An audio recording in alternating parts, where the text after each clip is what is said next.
Let's start with metformin because people ask about that. Your views on metformin. What is its role? Just your thoughts on When metformin. you look at all the other diabetic medications that will cause either an increase in insulin or an increase in insulin sensitivity, you get fat gain. And diabetic medications that'll cause weight gain and fat gain, yet you have another one, metformin, which usually causes. Yeah, metformin is fascinating because when you look at the basis of obesity, the hormonal basis, and you're looking to validate that basis, metformin, along many other diabetic medications, come into question and allow you to validate it.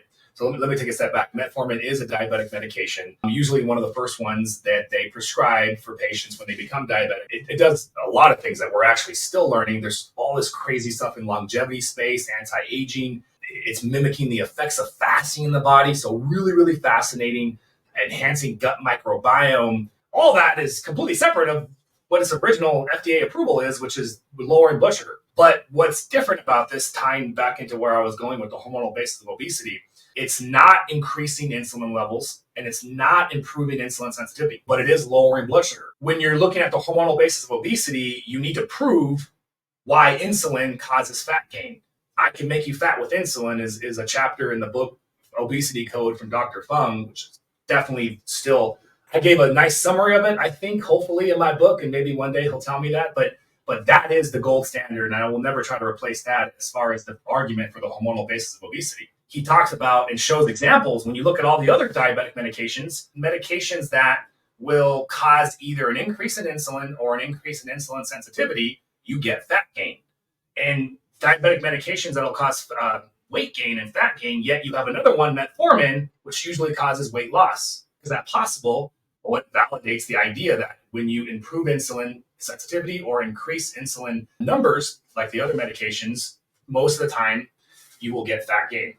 So metformin, I bring that up too as well, because it is definitely my favorite out of all those medications, if you were going to be on one, because of that and because of those other benefits that I think are real that are just, we don't have enough science literature to validate them. I personally don't take metformin. Guys like me and you, we do so much fasting. I'm sure we get even more enhanced with metformin, but we're doing more fasting than most people in the world anyway. So that's another reason why I was like, let me wait and see.